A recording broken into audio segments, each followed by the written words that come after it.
Life is full and moving fast, right? But food has such an impact on our health and happiness. Nourishing my family through simple, delicious meals has become one of my highest priorities. It's not just about what we eat, it's also about creating rhythms, habits, and values for us all, plus a little connection around the kitchen and table.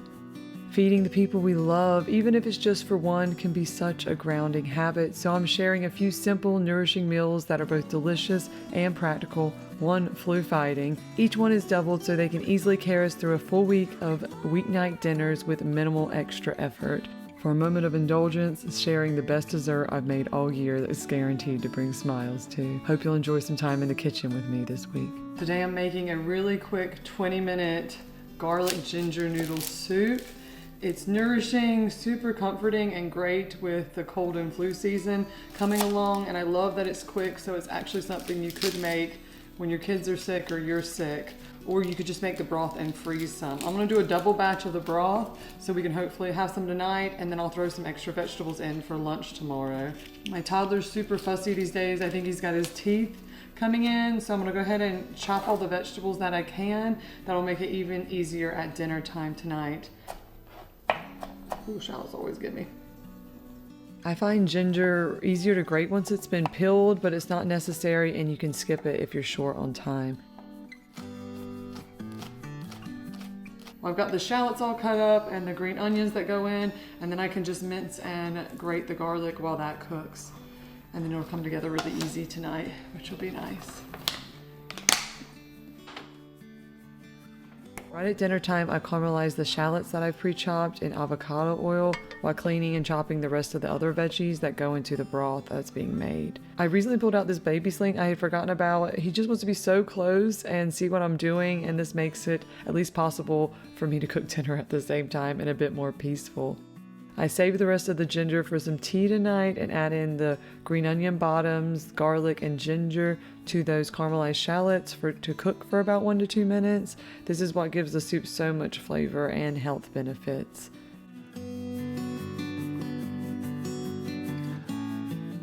Next, a bunch of broth and a few tablespoons of soy sauce and star anise gets added and brought to a light simmer for 10 minutes.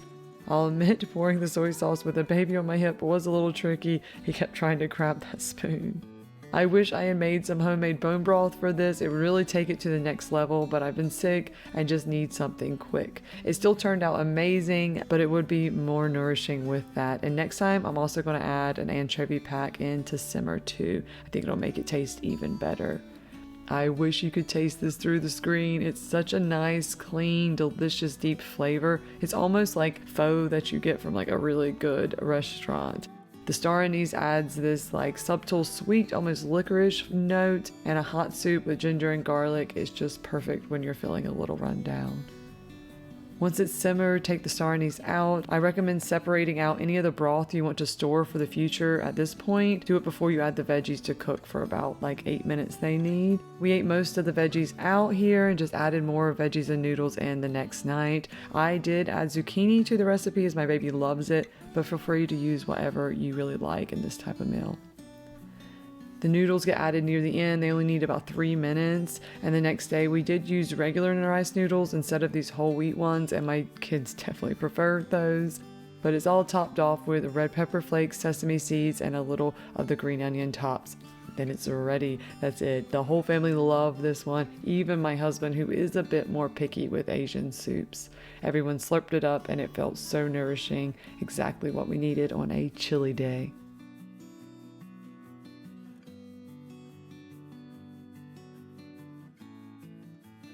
Since we had some leftovers the next day, I decided to make a special treat I've had on my mind for a while, the most delicious pull-apart cinnamon bread. It turned out even better than I imagined. Absolutely delicious. These crisp edges and soft, gooey layers inside. We've been enjoying it for breakfast, desserts, or just a snack. My son keeps asking for it long after it's gone, and honestly, I get it. I think it's definitely better than cinnamon rolls. But being real here, this recipe is not for the weak. It's totally worth it though. I think it's going to be our Christmas Day treat this year. I doubled the recipe as it's a bit of work, so why not make it count? And it doesn't take that much longer to do too. Start by mixing about 2/3 of the flour with the dry ingredients. It's yeast, sugar, and salt. While that comes together, I melt the butter and milk together on the stove and let it cool slightly as I beat up the eggs, or my little helper does. This is an enriched dough, which makes it more flavorful, satisfying, and a little bit more nutritious than your average like sweet bread. I used about 1/3 whole wheat flour this time, but I'm definitely going all whole wheat next time to make it a little bit more nutritious for us.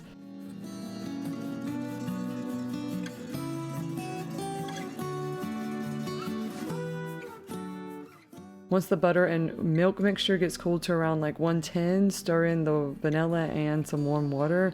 Then comes the first arm workout.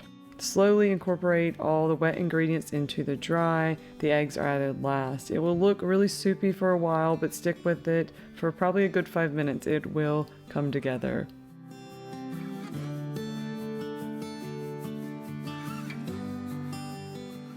Add the remaining flour. This is when I use the whole wheat, and knead until you have like a smooth, slightly sticky dough. Let it rise in a warm place until it's doubled. I think it's about an hour or so, depending on the temperature.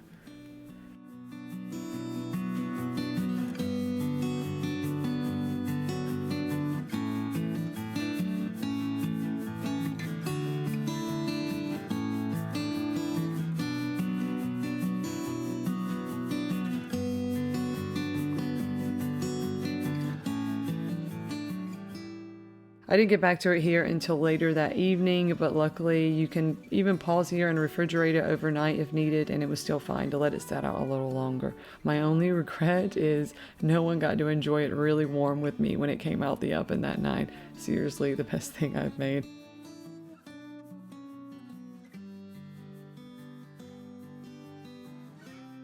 The dough is a bit firm and elastic at this stage, so welcome to arm workout number 2. I rolled it out on a well-floured surface, flipping and reflouring as needed until it's roughly around 12 by 20 inches.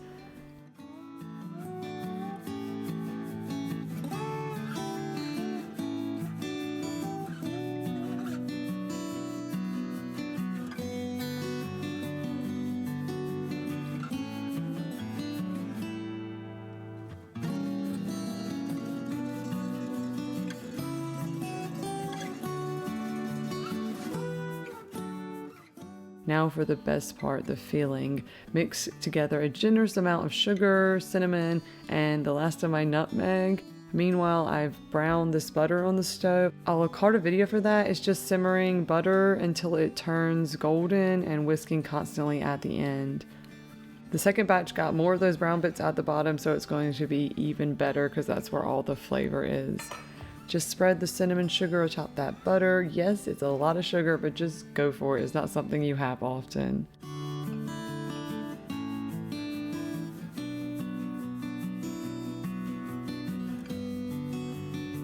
Slice the dough into 6 even strips, then stack them, slicing again into 6 stacks, and place them in a loaf pan like little cards in a deck. Let it rise for another like 30 to 45 minutes while you prep the second loaf, or just relax. For this second one, I cut the slices into a width that is exactly the width of my dish because it is a little bit wider and has lower sides. The butter spilled out a bit in the oven, so I'll place a foil-lined tray underneath next time. I underbaked the first loaf slightly since I'm freezing it to reheat and crisp up later. The second loaf though, we devoured it within 2 days. Wow, those layers, the crispy golden top and the soft sweet inside, it just doesn't get better than this. It's rich enough on its own, but would be amazing with whipped cream or like a scoop of ice cream too. No question, the best dessert of the year. Next up on the dinner menu this week is teriyaki beef stir fry. This one's a weeknight winner. Quick to make, veggie packed, and the homemade teriyaki sauce somehow gets my kids to eat their veggies every time. Major win. And don't toss those broccoli stems. Not only are they more nutritious than the florets, but I've also discovered my son actually prefers them when I peel off the outer layer. Little sweet, soft, and totally underrated. Teriyaki sauce is really easy to make, and you most likely already have everything that you need on hand, so don't bother buying it. It's definitely more expensive. It's about a half a cup of brown sugar, soy sauce, honey, sesame seeds, some water, and garlic and ginger.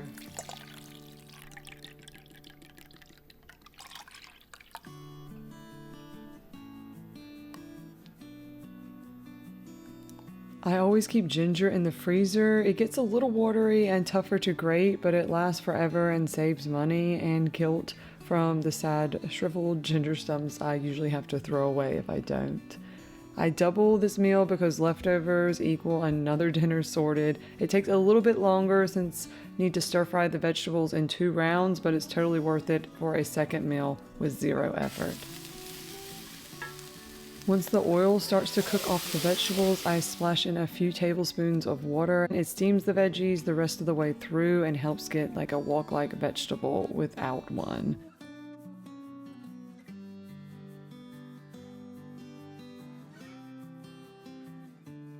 And while the veggies cook, I just warm up the teriyaki sauce in another pan and get that cornstarch slurry ready. It's just 2 tablespoons of cornstarch mixed with 2 tablespoons of water.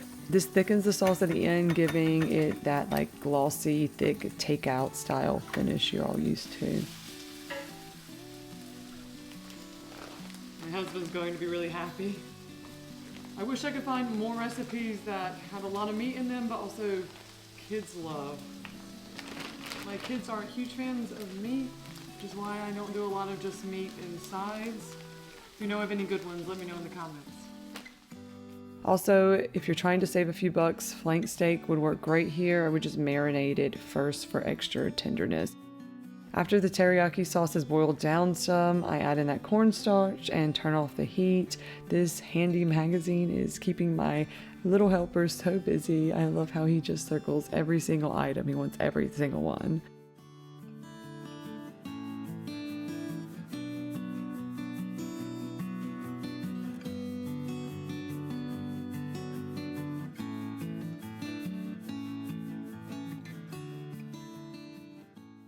Thanks to the rice cooker, started that right after lunch to get ahead. Everything comes together fast at dinner time. Once the veggies are cooked, I set them aside and sear the beef in a little tallow, just a few minutes per side. Then toss everything back together, pour in the sauce, mix it all up, and boom, a flavorful, homemade, totally satisfying meal on the table that we all really enjoy. Plus, dinner tomorrow just needs to be reheated.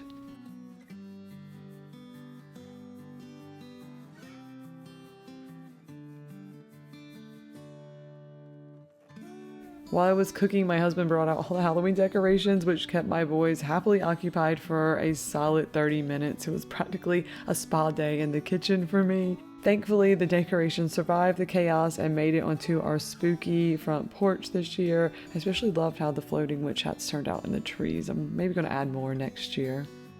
Well, if you're into delicious recipes with a dash of real-life homemaking and maybe a few kitchen wins and fails along the way, go ahead and like and subscribe. I'd love to have you around for more. Until next time, take care and happy cooking.